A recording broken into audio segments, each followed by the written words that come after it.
Ma'am बिल्कुल भी आवाज नहीं। अस्सलाम वालेकुम एवरीवन। वालेकुम अस्सलाम। वालेकुम अस्सलाम। लास्ट क्लास में हम लोगों ने इंट्रोडक्शन टू सेल बायोलॉजी हमने स्टार्ट किया था। तो उसमें हम लोगों ने देखा था कि सेल की डिस्कवरी के बारे में और सेल थ्योरी के बारे में स्टडी किया था और बेसिक प्रॉपर्टीज ऑफ सेल्स हम लोगों ने डिस्कस कर रहे थे, तो उसको ही हम आज कंटिन्यू करते हैं।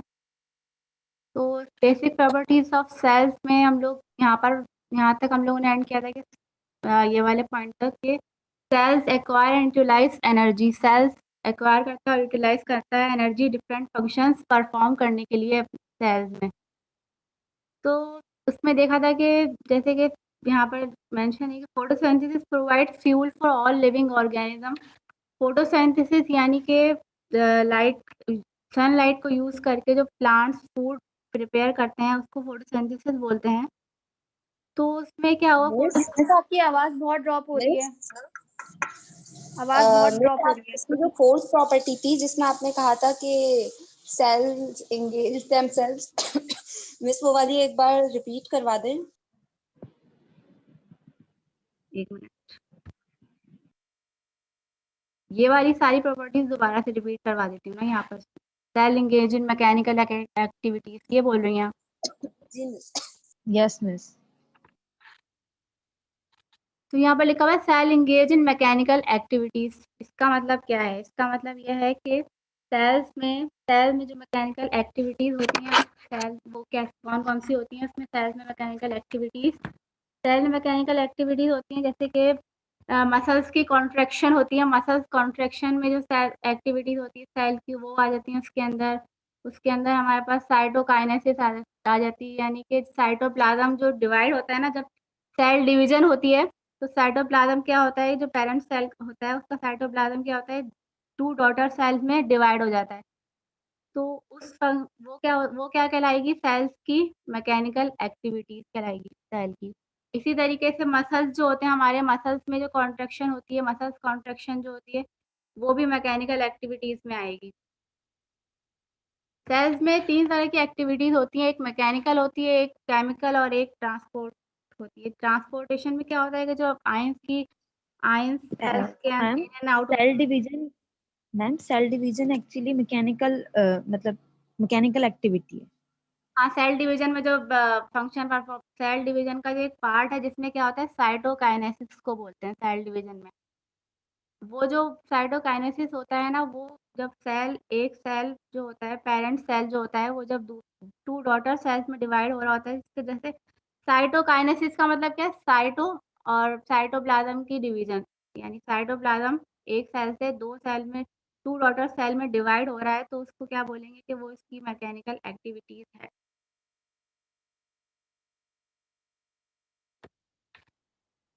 इसी तरीके से मसल्स की जो कॉन्ट्रैक्शन होती है, मसल जब कॉन्ट्रैक्ट हो रहे होते हैं उसमें क्या होता है कि एटीपी जो होता है, एटीपी जो फॉस्फेट ग्रुप होता है, वो क्या करता है कि वो एनर्जी प्रोवाइड करता है प्रोटीन को। प्रोटीन अपना शेप वैसे यहाँ चेंज पर कर। इंजीनियरिंग वाले भी हैं जिनको एटीपी का मतलब थोड़ा सा बिल्कुल नहीं अपना पता। वॉल्यूम यस मिस, एटीपी का मतलब हाँ,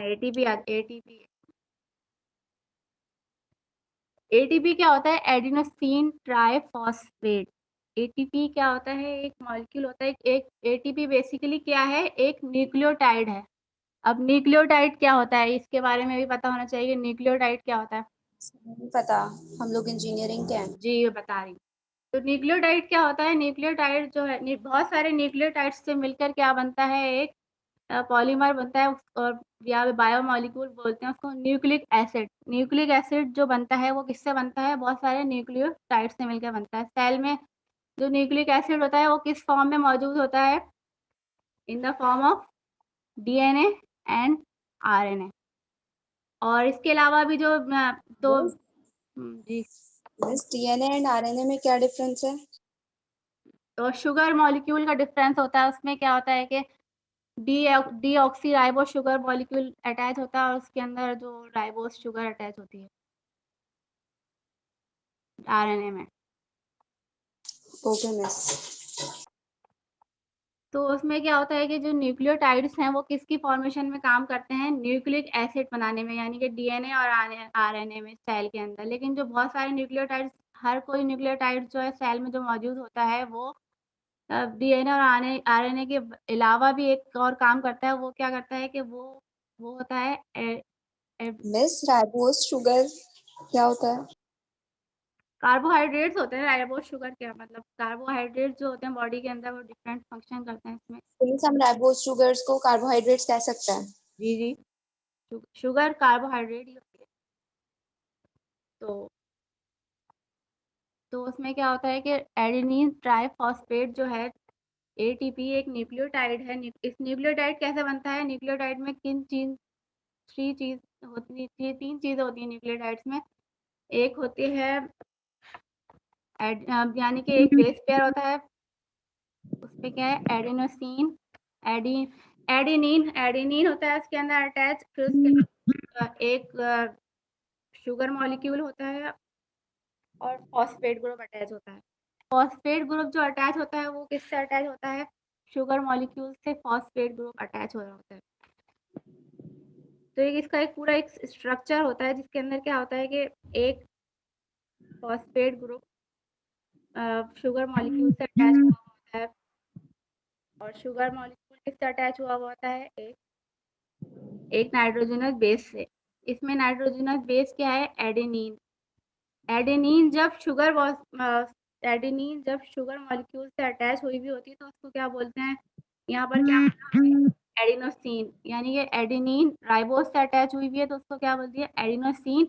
और एडिनोसिन जो उससे जो कितने फॉस्फेट ग्रुप अटैच हुए हैं, यहाँ पर क्या लिखा हुआ है, ट्राइफॉस्फेट। यानी कि मॉलिक्यूल से 3 फॉस्फेट ग्रुप अटैच हुए हैं तो उसको क्या यस कम इन।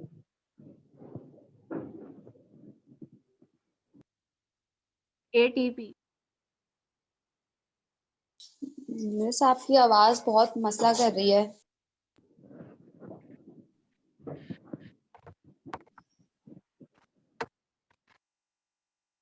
तो यहाँ पर क्या लिखा हुआ है कि सेल जो मिस है, एडेनिन क्या होता है? एडिनिन नाइट्रोजनस बेसिस होती हैं जो सेल के अंदर मौजूद होती मिस लाइक किस तरह की, अमोनिया वगैरह टाइप? मैम समझ में नहीं आया जो आपने बताया। जी मिस। है। नाइट्रोजनस बेसिस जो होती हैं वो क्या होती हैं कि वो डीएनए जब होता है, डीएनए क्या होता है, हेलिकल स्ट्रक्चर में होता है। उसमें क्या होता है कि डिफरेंट नाइट्रोजनस बेसिस के जरिए दो जो स्ट्रैंड्स होते हैं डीएनए के, वो क्या होते हैं, अटैच हो रहे होते हैं एक दूसरे से, बेस पेयर बनाए हुए होते हैं। तो वो क्या है कि वो उसमें क्या होता है, एडेनिन होता है, एक थाइमिन होता है, यूरेसिल गुआनिन। तो उसमें से एक क्या है, एक बेस पेयर है एडेनिन। तो यहाँ पर हम लोग जो बेसिकली हम लोग को समझना है कि एक मॉलिक्यूल है, बायो मॉलिक्यूल मतलब, तो उसके अंदर क्या है कि वो सेल के अंदर मौजूद होता है एटीपी। तो वो क्या करता है, जब सेल डिफरेंट फंक्शन परफॉर्म कर रहा होता है, क्या होता है, सेल कुछ मॉलिक्यूल बनाने के लिए क्या करता है, एनर्जी यूटिलाइज करता है। तो उसके लिए उसको क्या करना पड़ता है कि डिफरेंट चीज़ें बायो मॉलिक्यूल बनाने के लिए, जैसे कि प्रोटीन की सिंथेसिस है तो उसके, या ग्लाइकोलिसिस की एग्जाम्पल ले लेते हैं। तो ग्लाइकोलिसिस में क्या होता है कि ग्लूकोज की ब्रेकडाउन होती है। तो उसमें क्या होगा कि ग्लूकोज को बनने के लिए भी ऑक्सीजन, वो एनर्जी चाहिए होती है। तो जब ग्लूकोज ब्रेकडाउन होगी तो फिर उसमें से क्या होगा कि एनर्जी रिलीज होगी। अब वो एनर्जी जो है वो कहाँ जाएगी, कौन सा मॉलिक्यूल उसको लेगा कि यहाँ पर उस मॉलिक्यूल में मिस वो एनर्जी स्टोर हो जाए। एटीपी फॉर्म कहाँ हो रहा है? हर सेल में अपना अपना या कोई स्पेसिफिक एटीपी ऑर्गन है? एटीपी मिस फॉर्मेशन जो होती है एटीपी और सेल डिवीजन का असल में माइटोकॉन्ड्रिया में रिलेशन। एटीपी होता है। एटीपी तो मिस ये फॉर्मेशन, माइटोकॉन्ड्रिया क्या है? मिस एटीपी का रिलेशन क्या है, मतलब सेल डिवीजन से या सेल से, मतलब ये समझ नहीं आ रहा। भाई कोई चीज़ तो होगी, मतलब कोई, जैसे हमारे पास जो किसी भी चीज़ को खरीदने के लिए कोई नहीं कोई करेंसी चाहिए होती है। तो सेल में क्या है कि एटीपी जो है ना वो एक मॉलिक्यूल है जो कि ना जो जो भी रिएक्शंस के बाद जो एनर्जी स्टोर होती है ना, एनर्जी निकलती है उसमें से, तो वो क्या करता है, वो उसको स्टोर कर लेता है। एटीपी क्या है, सेल का एक बैंक है जिसके अंदर पैसे जो है ना वो स्टोर हो रहे हैं, जमा हो रहे हैं पैसे ना। तो मिस माइटोकॉन्ड्रिया का क्या यही फंक्शन है कि वो एटीपी फॉर्म करे? माइटोकॉन्ड्रिया में यही होता है कि सेलुलर रेस्पिरेशन होती है, उसमें जो भी कोई मॉलिक्यूल बनने के लिए या फिर ब्रेकडाउन के लिए जो एनर्जी यूज होती है वो उसके अंदर। तो मिस एटीपी फॉर्म होने का सोर्स क्या है?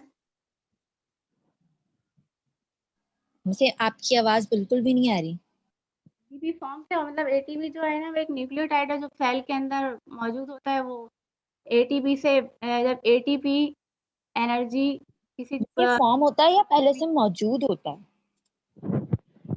एटीपी फॉर्मेशन जो माइटोकॉन्ड्रिया के अंदर हो रही होती है और ये सेल के अंदर मौजूद होता है एटीपी। अब क्या होता है, तो मिस सेल ये नहीं होता? सेल के अंदर जो एटीपी मौजूद होता है वो क्या करता है, जब सेल में किसी रिएक्शन में एनर्जी चाहिए होती है तो वो क्या करता है, सेल उसके जो 3 फॉस्फेट ग्रुप होते हैं ना, अब इसका स्ट्रक्चर हम यहाँ पर होता है,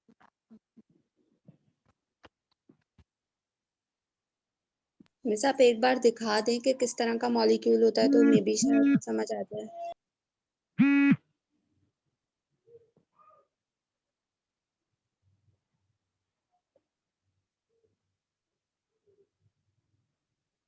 एक मिनट दिखा।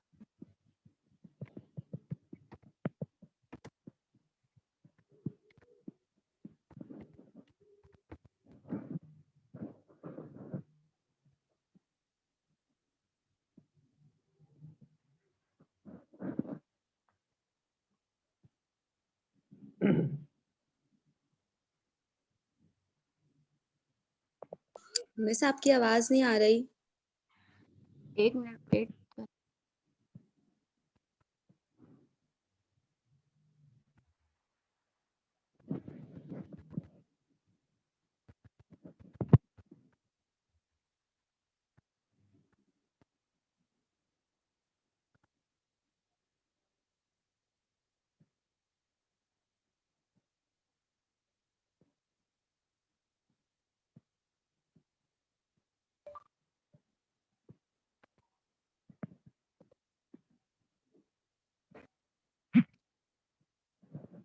मिस आपकी स्क्रीन भी नहीं आ रही। नेट का शुरू।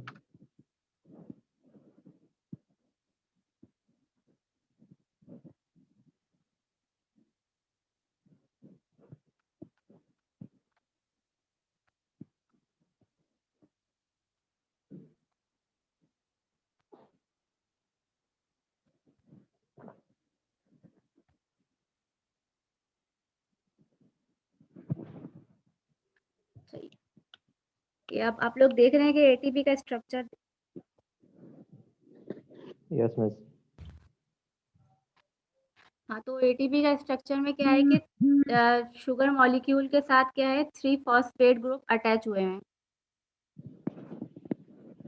तो 3 ठीक है फॉस्फेट, मिस। इसीलिए इसको बोलते हैं कि ट्राइफॉस्फेट, एडेनिन ट्राइफॉस्फेट, यानी एडेनिन ग्रुप और ये शुगर मॉलिक्यूल, उसके बाद ये दोनों मिलकर एडेनिन ट्राइफॉस्फेट। तो जब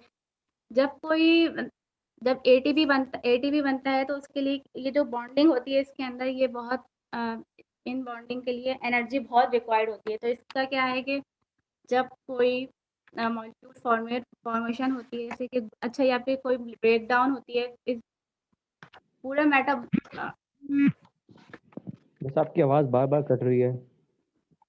अच्छा एक मिनट में।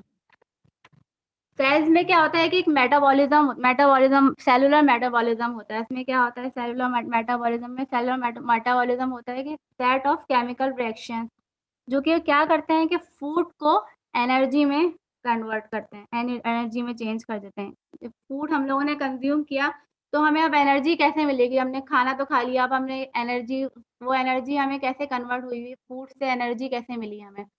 तो फूड से एनर्जी कैसे ग्लूकोज मिलेगी कि लेवल। मेटाबॉलिज्म के जरिए मिलती है। कि मेटाबॉलिज्म में क्या होता है कि फूड जो है वो एनर्जी में कन्वर्ट हो जाता है। फूड की क्या होती है, ब्रेकडाउन होती है फूड की, और उस ब्रेकडाउन को क्या बोलते हैं, कैटाबॉलिज्म। फूड की ब्रेकडाउन को बोलते हैं कैटाबॉलिज्म। 2 प्रोसेस होते हैं मेटाबॉलिज्म में, एक होता है कैटाबॉलिज्म और एक होता है एनाबॉलिज्म। तो कैटाबॉलिज्म में क्या होता है कि जो फूड हमने कंज्यूम किया है उसकी क्या हुई, ब्रेकडाउन हुई और उससे क्या हुआ, एनर्जी रिलीज हो गई हमें। तो एनर्जी कैसे रिलीज होगी, ये जो एटीपी मॉलिक्यूल है ना, इसकी जो बॉन्डिंग है यहाँ पर, जो थर्ड वाला जो bond 1 ATP phosphate 2 and third, जो थर्ड वाला जो है ना, इसकी जो बॉन्डिंग है ना वो हाईली एनर्जेटिक है। इसमें क्या हुआ कि जब भी कोई रिएक्शन के लिए, तो फिर उसमें क्या होता है कि वो एनर्जी रिलीज हो जाती है।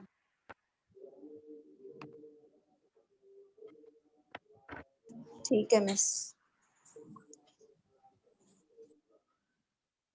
जब भी सेल को एनर्जी रिक्वायर्ड होगी तो इसका क्या होगा कि जो बॉन्डिंग है इसकी फॉस्फेट ग्रुप की, ये ब्रेक डाउन हो जाएगी और एनर्जी, उस रिएक्शन को एनर्जी मिल जाएगी। एटीपी से अगर ये एटीपी ने, जैसे ये बॉन्डिंग टूटी एटीपी की, और फिर उसके बाद क्या हुआ कि ये 2 फॉस्फेट ग्रुप बच गए, एक फॉस्फेट ग्रुप जो है वो रिलीज हो गया। जब ये 2 फॉस्फेट ग्रुप बचे तो उसमें वो क्या कहलाएगा, एडीपी, यानी कि एडेनोसिन डाइफॉस्फेट। मिस वो जो एक फॉस्फेट ग्रुप जो ब्रेक हुआ है उसका क्या काम होता है फिर? फिर वो जब वो एटीपी दोबारा से बनेगा तो फिर उसके अंदर फॉर्मेशन में उसका काम आ जाएगा। एटीपी से एडीपी से फिर एटीपी दोबारा फॉर्मेशन हो जाएगी, दोबारा से वो एटीपी बन जाएगा। फिर उसके बाद जब किसी भी फंक्शन में काम, ब्रेक होने से एनर्जी मिल जाएगी, मतलब हाँ फॉस्फेट ग्रुप क्योंकि का जो कोई ये काम नहीं है। हाँ ये जो क्योंकि ये ब्रेक होगा ना, तो ये इसकी बॉन्डिंग, तो उससे क्या होगा कि जब यहाँ पर ना एनर्जी सारी स्टोर हुई हुई थी, इसको पकड़ने के लिए, क्योंकि यहाँ पर जो फॉस्फेट ग्रुप है ना, यहाँ पर ये ऑक्सीजन ग्रुप जो लगे हुए हैं यहाँ पर, ऑक्सीजन, यहाँ पर 3 ऑक्सीजन ग्रुप है यहाँ पर फॉस्फेट में। तो इस तीनों का क्या है, नेगेटिव चार्जेस है तीनों के ऊपर, ये एक दूसरे को रिपेल करते हैं। तो इनको पकड़ने के लिए क्या चाहिए होगा, एनर्जी चाहिए होती है। तो ये जो यहाँ पर जो बॉन्डिंग हुई हुई है ना, यहाँ पर ये इसके लिए बहुत सारी एनर्जी रिक्वायर्ड होती है ताकि इस बॉन्डिंग को पकड़े रखे, ताकि वो एनर्जी, बहुत तो हाईली मिस ये एनर्जेटिक बॉन्ड होता है। तो फिनोमेना है, मतलब एटीपी से एडीपी, फिर वो दोबारा से एडीपी फॉर्म कर लेता है। अस्सलाम मतलब ये वालेकुम मैम। ऐसा होता अब जैसे कि प्रोटीन की सिंथेसिस होती है सेल के अंदर, उसमें क्या होता है कि उसमें जो है ना वो एनर्जी उसको चाहिए होती है, उसको सिंथेसिस करने में, किसी भी चीज़ को बनने के लिए एनर्जी रिक्वायर्ड होती है। तो प्रोटीन की सिंथेसिस में क्या हुआ कि वो एनर्जी यूटिलाइज करेगा वो प्रोसेस। तो और ग्लाइकोलिस, और जो कैटाबॉलिज्म की एग्जांपल है उसमें क्या है कि ग्लाइकोलिसिस, यानी उसके अंदर एनर्जी रिलीज हो जाएगी।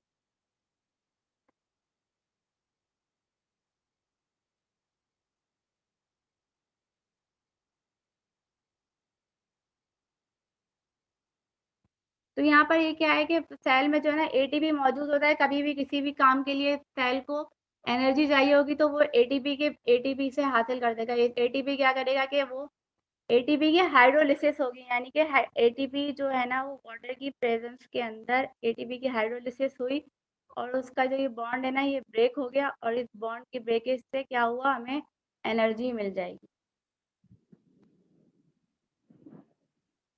मैम आपने क्या पढ़ाया है, एक दफा बताएंगे आप, क्योंकि आपने मना कर दिया था क्लास नहीं होगी, मैं ऑफ थी।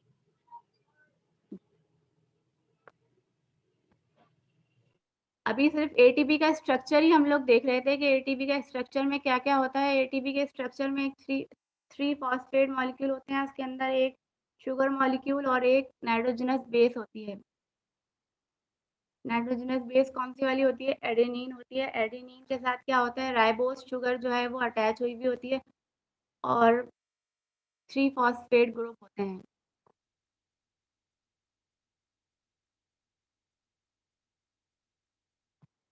डीएनए और आरएनए में भी यही फर्क होता है कि डीएनए में जो है वो डीऑक्सी राइबोस शुगर मौजूद होती है, और आरएनए में राइबोस शुगर इस जगह पे। और यहाँ पर भी राइबोज शुगर ही होती है, लेकिन यहाँ पर जो है ना 3 फॉस्फेट ग्रुप अटैच है, जबकि वहाँ पर एक फॉस्फेट ग्रुप होता है।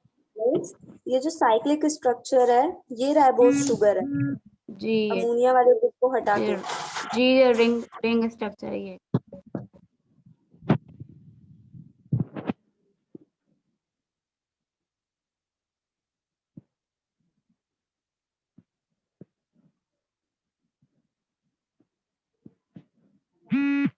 मिस आपकी आवाज नहीं आ रही। तो यहाँ पर हम लोग देख सकते हैं कि यहाँ पर लिखा हुआ है कि ATP is a small, relatively simple molecule. It can be thought of as main energy currency of the cell, much as money is the main economic currency of human society. The energy released by hydrolysis breakdown of ATP is used to power many energetic requiring cellular reactions. इसमें यही लिखा हुआ है कि जो ATP की hydrolysis होती है, ATP की ब्रेकडाउन होती है, उसके ज़रिए जो है ना वो एनर्जी रिलीज होती है और वो एनर्जी जो है वो सेलुलर रिएक्शन में जो काम आती है। सेलुलर रिएक्शंस कौन से होते हैं? सेलुलर रिएक्शन में कौन-कौन से रिएक्शन आ जाते हैं? उसमें आ जाता है मेटाबॉलिज्म आ जाता है। उसमें बहुत सारे केमिकल रिएक्शंस हो रहे होते हैं सेल के अंदर मेटाबॉलिज्म में, तो उसके अंदर ATP यूज़ होती है। ATP बनती भी है और ATP ब्रेकडाउन भी होती है।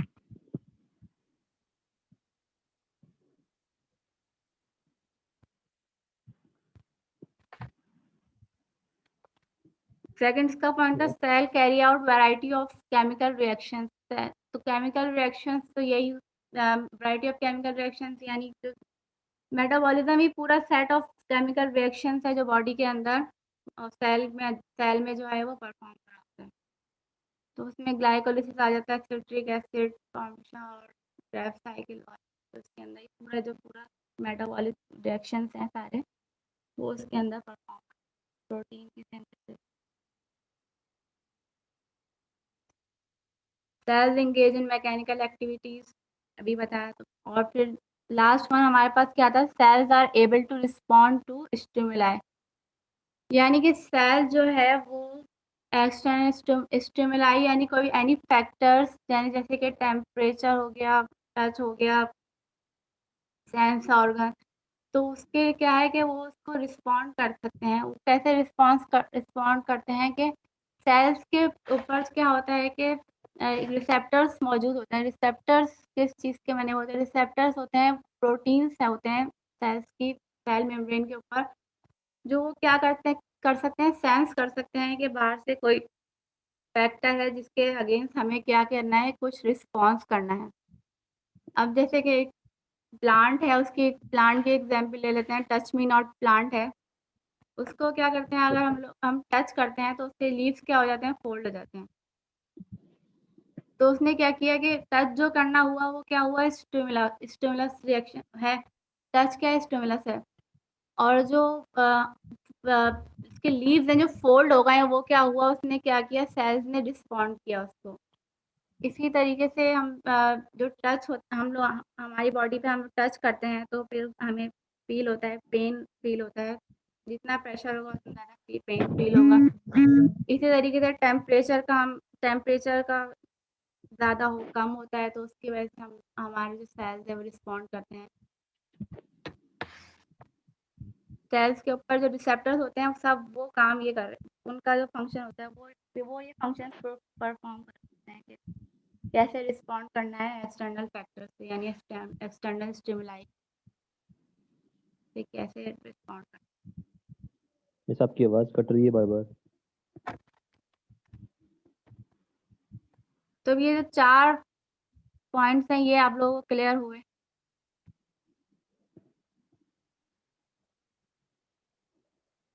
तो आगे बढ़े।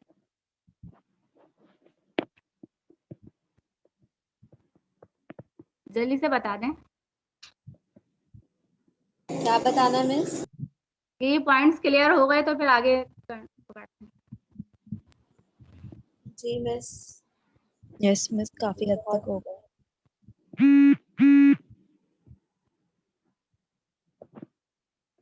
अच्छा, ये प्रॉपर्टीज के बाद हम लोग देखते हैं कि सेल्स को 2 डिफरेंट क्लासेस में डिवाइड किया गया है। फंडामेंटली डिफरेंट क्लासेस में डिवाइड किया गया है सेल्स को। एक क्लास है प्रोकैरियोट्स और दूसरी है यूकैरियोट्स। अब प्रोकैरियोट्स और यूकैरियोट्स क्या है? प्रोकैरियोट्स क्या होते हैं? प्रोकैरियोट्स और जैसे इसके वर्ड मीनिंग क्या होगी इसकी कि प्रो और कैरियोट। प्रो क्या होता है? प्रो के means before and karyote means nucleus. यानी न्यूक्लियस के बगैर जो ऑर्गेनिज्म है वो क्या है? उनको बोलते हैं हम लोग prokaryotes.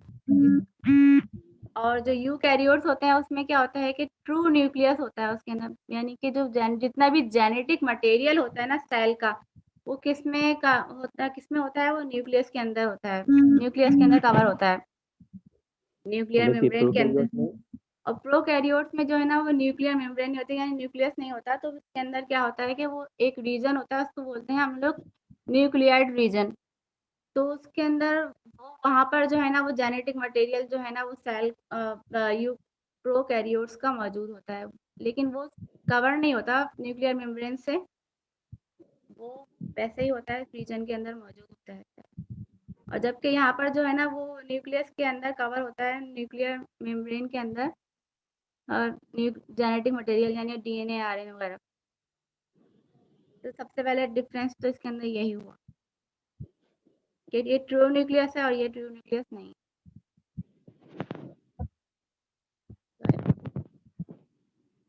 Prokaryotes and eukaryotes are distinguished by their size and type of organelles. Prokaryotes और यूकैरियोट्स जो है वो डिस्टिंग्विश है उनके साइज और ऑर्गेनेल्स के वजह से, जैसे कि प्रोकैरियोट्स में जो है वो ऑर्गेनेल्स जो होती हैं वो एज कम्पेयर टू यूकैरियोट्स बहुत कम होती हैं, और उनका साइज और टाइप और ऑर्गेनेल्स भी डिफरेंट होता है। इसी तरीके से अगर prokaryotes are all bacteria which arose about 3.7 billion years ago। Prokaryotes क्या होते हैं? वो प्रोकैरियोट्स यानी बैक्टीरिया, जितने भी बैक्टीरिया है ना वो सारे क्या कहलाएंगे? प्रोकैरियोट्स। तो वो क्या है? वो बहुत 3.7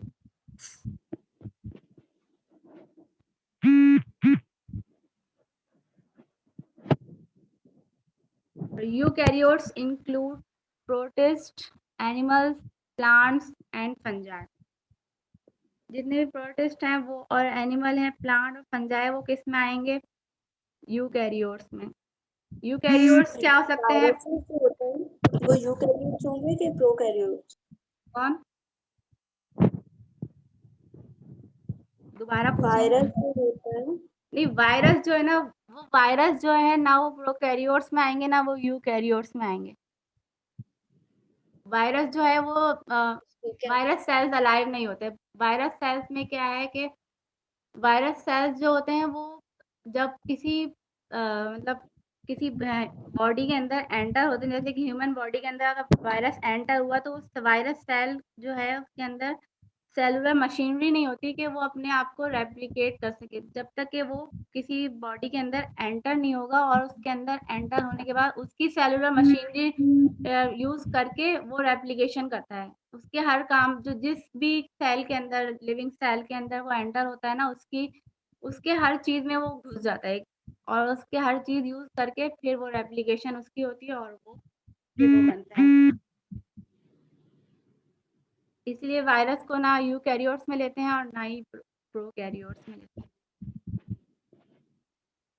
okay miss. Virus are not living organism, cells are living. अच्छा, फिर हम लोग देखते हैं कि दूसरी सेकंड प्रॉपर्टीज में क्या होगा कि characteristics that distinguish prokaryotes and eukaryotes cells में क्या आएगी? कॉम्प्लेक्सिटी में सबसे पहले कॉम्प्लेक्सिटी आएगी। प्रोकैरियोट्स क्या है कि सिंपल होते हैं प्रोकैरियोट्स। अच्छा, पहले हम लोग इसकी डायग्राम देखते हैं।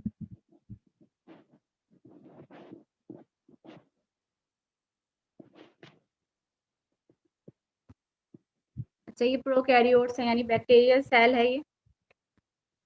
बैक्टीरिया क्या है कि यूनिसेलुलर ऑर्गेनिज्म है, मतलब एक सेल होता है बस उसका, उस वही है, सिर्फ एक सेल, मल्टी सेलुलर ऑर्गेनिज्म नहीं है। बैक्टीरिया का सिर्फ एक सेल है, वही बैक्टीरिया है। तो उसमें क्या है कि ये जो यहाँ पर ये नज़र आ रहा है ना, ये डीएनए जो है वो क्या है, एक न्यूक्लियर रीजन में जहाँ पर मौजूद है, उस रीजन को क्या बोलते हैं, डीएनए न्यूक्लियर रीजन। तो फिर और जो बाकी उसके अंदर क्या-क्या होता है, उसमें यहाँ पर राइबोसोम्स होते हैं, और यहाँ पर हमारे पास जो सेल मेम्ब्रेन है, सेल मेम्ब्रेन या फिर प्लाज्मा मेम्ब्रेन, सेल मेम्ब्रेन को प्लाज्मा मेम्ब्रेन भी बोलते हैं। और फिर उसके प्लाज्मा मेम्ब्रेन के ऊपर जो आउटर कवरिंग होती है वो क्या होती है, सेल वॉल की, बैक्टीरियल सेल में।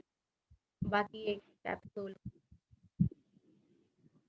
तो ये तो इसका बैक्टीरिया का स्ट्रक्चर में आ गया। और ये जो बैक्टीरियल फ्लैजुलम जो यहाँ पर लिखा हुआ है ना, बैक्टीरियल फ्लैजुलम, ये किस काम आता है, ये बैक्टीरिया की लोकोमोशन में काम आता है। बैक्टीरियल लोकोमोशन में बैक्टीरियल फ्लैजुलम, बैक्टीरियल मूवमेंट में। और अगर हम लोग यूकैरियोट को देखेंगे, इस हमारी 330 पे बायोडायवर्सिटी की क्लास है, तो कब है? मतलब 330 पे स्टार्ट होनी थी, अब तो लिंक आ गई होगी, मैंने अब मिस टाइम वो देखा है। अभी नहीं है मेरा, अभी नहीं है, वो 4:30 बजे है। Okay okay. अच्छा, टाइम गलत लिख दिया। क्योंकि यूकैरियोटिक सेल की हम लोग यहाँ पर एक जैसे माइक्रोस्कोपिक डायग्राम है, इसको दिखाया गया है यहाँ पर, डायग्रामेटिक दिखाया गया है यहाँ पर। तो यहाँ पर देखेंगे कि यूकैरियोटिक सेल में कौन कौन सी ऑर्गेनेल्स होती हैं। यहाँ पर हमने पढ़ा था ना, ऑर्गेनेल्स होती हैं। ऑर्गेनेल्स होती क्या क्या है यहाँ पर देखते हैं कि यहाँ पर है एक ऑर्गेनेल है रफ एंडोप्लाज्मिक रेटिकुलम। फिर यहाँ पर जो सेंटर में, जो मिडिल में है, क्या है, न्यूक्लियस। न्यूक्लियस क्या होता है? न्यूक्लियस का सेंटर पार्ट होता है, उसको न्यूक्लियस को।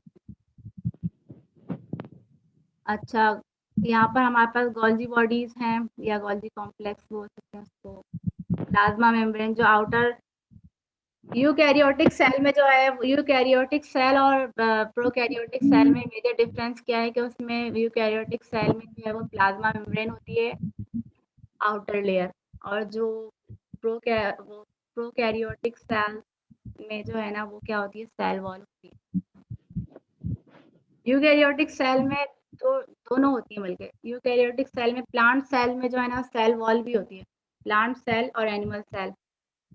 प्लांट सेल में क्या होता है कि प्लांट सेल के अंदर जो है वो सेल वॉल जो उसकी आउटर कवरिंग होती है, जबकि एनिमल सेल में जो है वो प्लाज्मा मेम्ब्रेन या सेल मेम्ब्रेन जो है उसकी आउटर कवरिंग होती है।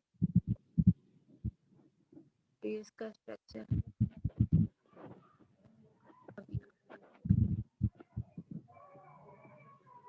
कॉम्प्लेक्सिटी में क्या है, prokaryotes are relatively simple, eukaryotes are more complex in structure and function. Prokaryotes क्या है, वो यूकैरियोट्स के मुकाबले में क्या है, वो सिंपल स्ट्रक्चर है प्रोकैरियोट्स का, क्योंकि उसके अंदर ऑर्गेनेल्स जो हैं वो बहुत कम है। जितनी कम ऑर्गेनेल्स होंगी उतना कम जो है उसके अंदर फंक्शन परफॉर्म हो रहे होंगे। और इसी तरीके से यूकैरियोट्स में जो है वो कॉम्प्लेक्स स्ट्रक्चर है उसका, और उसके अंदर जितने जितने ज़्यादा ऑर्गेनेल्स होंगे उतने ज़्यादा उसके अंदर फंक्शन परफॉर्म हो रहे होंगे। इसी तरीके से जो जेनेटिक मटेरियल है वो क्या है कि जैसे हम कोई ऑर्गेनल्स निकाल के उसके अंदर डाल दें प्रोकैरियोट के अंदर, ये नहीं होता। मतलब हम ऐसी म्यूटेशन करें, ऐसे ही उसके जो है डीएनए वगैरह से म्यूटेशन करें कि जो प्रोकैरियोट्स है उसके अंदर भी, उसके बाहर भी सेल मेम्ब्रेन जाए। नहीं ऐसा आप करिए। बस आपकी आवाज नहीं आ रही। मैंने कहा अभी तक ऐसा हुआ नहीं है, ये आप करके देख लिए बाद। अच्छा, मैं बता रही थी, यहाँ पर देखेंगे तो यहाँ पर क्या है, जेनेटिक मटेरियल है, उसमें क्या है कि पैकेजिंग। सबसे पहले पैकेजिंग इसमें क्या हुआ, prokaryotes have a nuclear region where eukaryotes have a membrane bound nucleus. वही है कि प्रोकैरियोट्स के बाद एक न्यूक्लियर रीजन होता है, जबकि जो यूकैरियोट्स है उसका जो भी जेनेटिक मटेरियल होता है वो मेम्ब्रेन बाउंड न्यूक्लियस के अंदर मौजूद होता है। Eukaryotes have much more genetic material than prokaryotes. Eukaryotes में जो है जेनेटिक मटेरियल ज़्यादा होता है प्रोकैरियोट्स के मुकाबले में। यूकैरियोट्स क्योंकि यूकैरियोट्स जो होते हैं वो क्या होते हैं, मल्टी सेलुलर ऑर्गेनिज्म ज़्यादातर उसके अंदर होते हैं। तो उसके अंदर क्या होता है कि जितनी ज़्यादा ऑर्गन्स होंगे उसके लिए उतनी ज़्यादा जीन्स मौजूद होंगे। हर जीन क्या करती है, हर जीन में क्या होता है कि कोई भी मिस आपकी कैरेक्टर आवाज जो नहीं आ रही, कभी बहुत तेज हो रही है आवाज, कभी हल्की हो रही है मिस। जब फॉर्म क्या होती है, फॉर्म में क्या होता है, eukaryotes have many chromosome made of both DNA and protein, whereas prokaryotes have single circular DNA. Eukaryotes में क्या होता है, यूकैरियोट्स में जो डीएनए होता है वो किससे बना हुआ होता है, क्रोमोसोम्स और प्रोटीन से मिलकर बना हुआ होता है। जबकि जो प्रोकैरियोट्स है उसके अंदर क्या है कि सिंगल सर्कुलर डीएनए मौजूद होता है बस। यूकैरियोट्स में मैनी क्रोमोसोम्स जो हैं वो क्या होते हैं, कॉइल्ड हुए हुए होते हैं और उससे क्या बना हुआ होता है, और जो उसमें उसकी कॉइल कॉइल जो हुए हुए होते हैं उसमें क्या हेल्प करता है, प्रोटीन जो कॉइल रखने में हेल्प कर रहा होता है। तो इससे मिलके बना डीएनए। तो मिस इनमें तो आपकी सेल आवाज डिवीजन नहीं होती होगी, और मिस आपकी आवाज बहुत डिस्टर्ब आ रही है। सेल डिवीजन क्या पूछ रही हैं आप? जो प्रोकैरियोट्स हैं उनमें तो फिर सेल डिवीजन नहीं होती होगी। नहीं, उसकी वो जो प्रोकैरियोट्स है उसके अंदर सेल डिवीजन नहीं होती, उसके अंदर जो डिवीजन का जो मतलब जो रिप्रोडक्शन होती है उसके अंदर किस किस तरीके से होती है, उसकी जो रिप्रोडक्शन होती है वो अलग होती है, उसको बोलते हैं बाइनरी फिजन। बाइनरी फिजन में क्या होता है कि सेल जो है ना, बैक्टीरियल सेल है ना, वो इलोंगेट होता है, मतलब एक खिंचता है और उसके जरिए जो है ना वो रेप्लिकेशन होती है उसकी, वो अलग सिस्टम है उसका, उसमें सेल डिवीजन नहीं होती। जबकि यहाँ पर माइटोसिस और मियोसिस हो रही होती है यूकैरियोट्स में।